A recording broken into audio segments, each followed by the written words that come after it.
Welcome to MojoPlays, and today we are looking at the best of Sony in the 90s that could easily pass as Sony in the 2020s, maybe just with a fresh coat of paint. These are 20 PS1 games better than modern games. Let's have a look. Before we continue, we publish content all week long, so be sure to subscribe and ring the bell to get notified of our latest videos. Silent Bomber. This is Utah. I'm ready for my instructions. Very well. This will be your first taste of real battle. We don't see as much top-down gaming today as we did in the 90s and early 20s, but it's a timeless style that doesn't need too much fancy schmancy business to make it play great. Silent Bomber delivers a unique twist on the top-down action genre, holding up remarkably well thanks to its sharp, fast-paced mechanics. What sets it apart is its reliance on bombs and explosives instead of the usual gunfire or close-range combat. Whether played solo or with friends, the game feels like an adrenaline-fueled spin on Bomberman. It's lesser known, but easy to jump into today.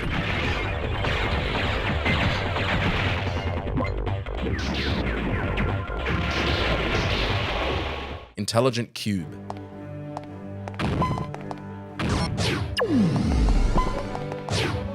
When I first tried this game when I was a kid, it played much like Minesweeper when I was a kid. I clicked around, died a lot, and enjoyed the lights and shapes.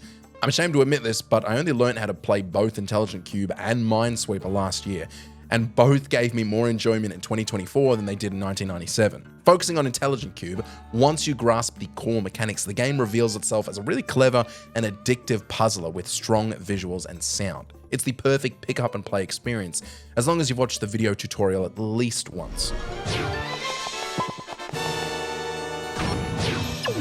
Tekken 3. Final round, fight!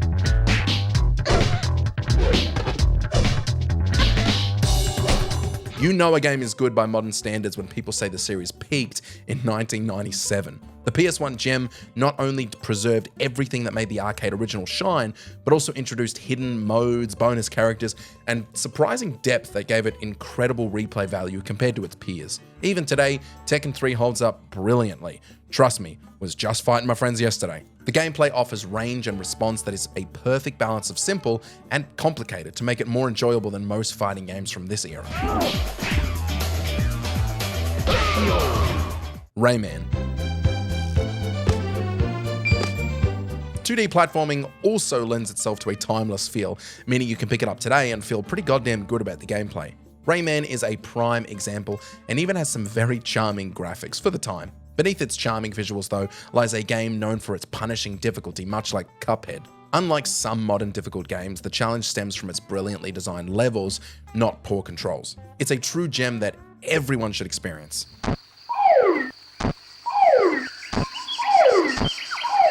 Breath of Fire 4.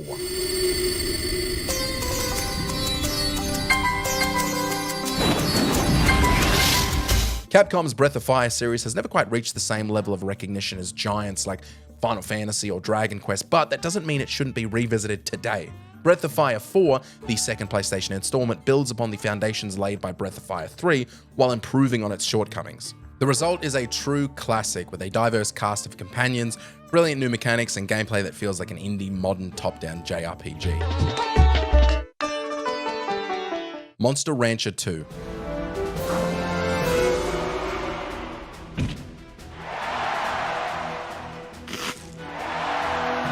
Every time I mention Monster Rancher 2, everyone says, what about Monster Rancher 1? So, Monster Rancher 1 is great, blah, blah, blah. But we're not focusing on that. Monster Rancher 2 ramps things up by giving players an impressive amount of freedom. One of its standout features is the ingenious use of CDs to generate new monsters, a mechanic that cleverly made use of the PlayStation's disc format. The game takes Monster Rancher 1, ramps it up, and makes it feel like something that could drop today.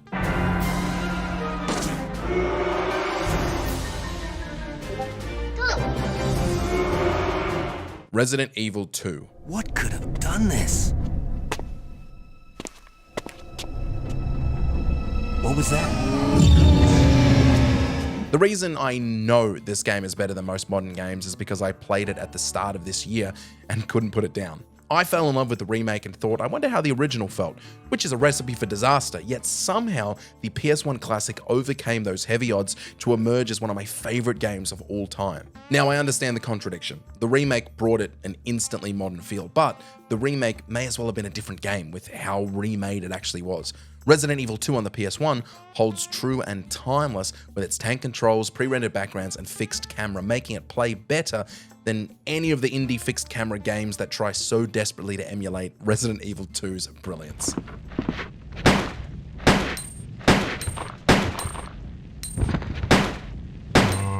Oddworld Abe's Exoddus. That was before the Gluckins started stealing our bones. They used Budokan slaves to do it. Honestly, we could have picked Abe's Odyssey and it would have fit just as well, but we're going with Exoddus because it improves upon pretty much everything from the first game to create a timeless experience with incredibly fun puzzles, an improved communication system, and so much content it has to be spread across 2 discs. Its inventive puzzles and memorable story stood out as truly one of a kind. When it comes to the PS1 titles that have aged gracefully, 2D games are often the safest bet. Tomba 2: The Evil Swine Return.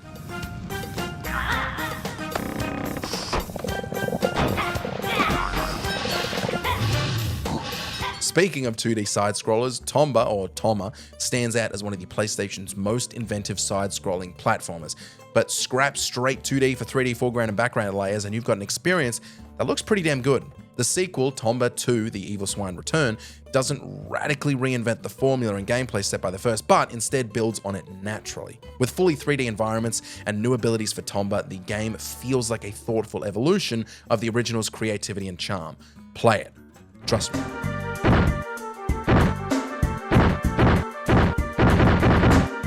Parasite Eve 2.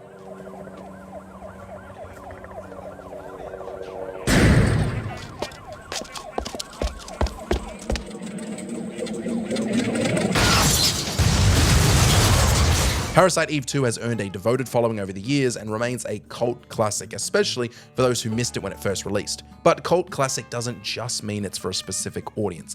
It goddamn holds up, I'm telling you. For fans of survival horror, particularly Silent Hill enthusiasts, it's essential playing. Developed by Square in 1999, the game embraces traditional horror mechanics that its predecessor lacks. With its signature tank controls and chilling atmosphere, Parasite Eve 2 continues to be a standout experience for new gamers even today. The Legend of Dragoon.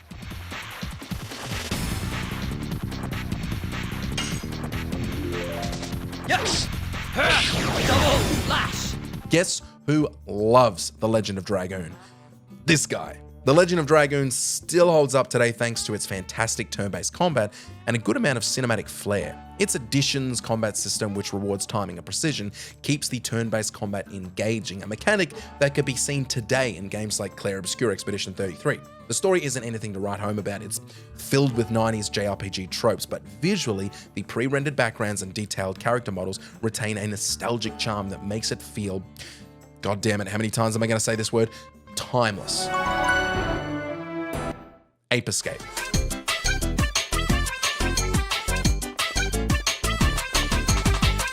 Hey, Spike, did the professor finish the time station yet? Are we gonna get to go back in time? He said he'd be finished with it today. Let's go. At first glance, Ape Escape might seem like a goofy platformer about mischievous monkeys, yet it represents a milestone for the original PlayStation as the first game to require the DualShock controller, fully embracing the twin-stick controls it introduced. Earlier PlayStation adventure and platform games were enjoyable, but often felt outdated.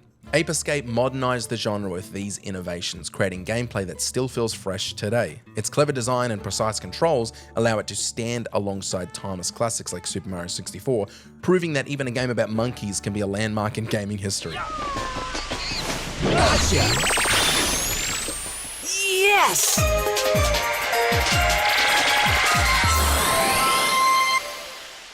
Crash Team Racing. Welcome to the Adventure Arena. You can travel around this area and practice your driving skills. Truly, honestly, seriously, is there a better kart racing game on the PS1? Oh wait. Sure, the PlayStation had plenty of realistic races with fancy graphics and detailed physics, but I'm not interested in earning in-game cash to upgrade a virtual car or worrying about bumps affecting performance. I just want a cartoon character in a go-kart, fun handling, chaotic power-ups to fling at my opponents. Fun stuff. Fun shit. Basically, I want Mario Kart 64 on my PS1. And much like Mario Kart 64, this game can give me more enjoyment than any co-op game can today.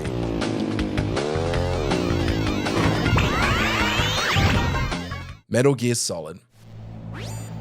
Snake, this is McDonald Miller. It's been a long time. Master, what are you doing here? This is going to be a tough sell, but hear me out. There are a lot of video game gameplay amenities that you won't find in this PS1 classic, but that doesn't make it any less enjoyable. The leap from Metal Gear Solid to its PS2 sequels is massive, yet the original still feels fantastic to play, even if some of the gameplay feels like puzzle solving.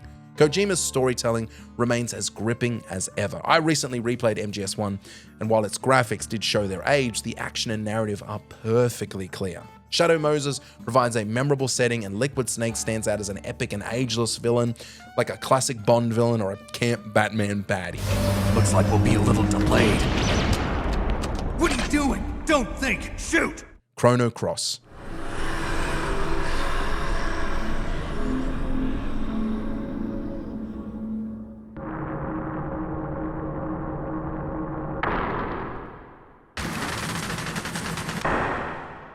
Chrono Cross stands as one of Square's most ambitious and unique PS1 RPGs, a remarkable feat given the company's history.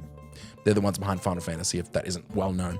With a massive, charming cast, likable protagonists, and a quirky sense of humor, the game exudes a distinct personality. Its gameplay produces a timeless JRPG experience that fans of the tied-in SNES title Chrono Trigger shouldn't miss.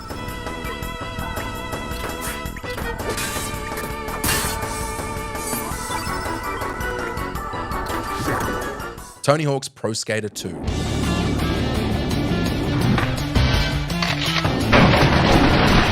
There hasn't been a decent new skating game for a good number of years, which is why it feels almost refreshing to go back to the classic Tony Hawk titles. Just as Metal Gear Solid defined top-tier PS1 gaming, the Tony Hawk series set a gold standard for sports gaming, specifically exports. Any entry on the original PlayStation is solid, but I'm highlighting Pro Skater 2 because the gameplay feels so tight. The soundtrack remains iconic, and even if your trick execution isn't solid, you can still get a whole lot of fun out of this.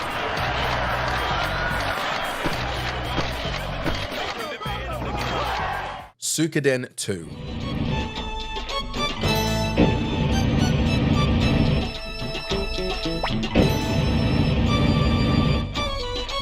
The PlayStation is packed with JRPGs, which is why it's even more impressive when one stands out. And for non-Final Fantasy JRPGs that can be fan favorites by today's standard, look no further than Suikoden 2. The Suikoden series stands out thanks to its massive cast with over 100 recruitable characters and more than 40 available in battle. This gives players remarkable freedom and allows Suikoden 2 to play out differently depending on which characters are chosen. It's a new level of immersion that hasn't really been replicated since.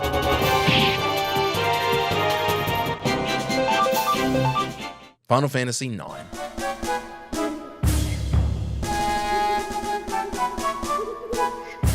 Really, there isn't a Final Fantasy entry on the PS1 you couldn't pick up today and enjoy. All of them will give you a dope story, challenging gameplay, and hours and hours and hours of content, but one that feels particularly fleshed out is Final Fantasy IX. 7 and 8 get lots of love, but this partly reflects how 9 is often underrated, despite being a top-tier installment featuring arguably some of the best mechanics in Final Fantasy. Oh, also Final Fantasy VI is great. Wait, has this whole entry just been about every PS1 Final Fantasy game? Oops.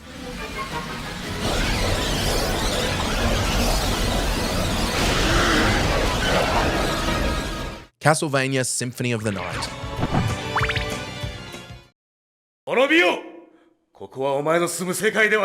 Castlevania Symphony of the Night is the only original PlayStation entry, yet it has become the franchise's crowning achievement and one of the most enjoyable games on the system. Taking place after Rondo of Blood, Alucard assumes Richter Belmont's role to battle Dracula and his monstrous villains. The game stands out with its memorable soundtrack and imaginative level design, while also reintroducing RPG elements that make it feel incredibly modern.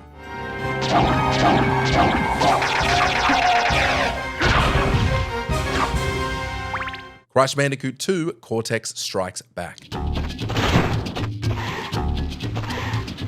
The PS1 Crash Bandicoot games are iconic classics, and it's genuinely hard to choose a favorite, but there is no better entry for dope collectibles and iconic levels than the second entry.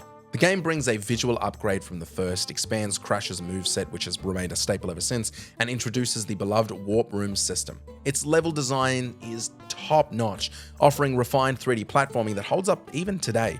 Obviously, the third entry is also iconic, but there's a reason the second was the most played in the 2017 remake.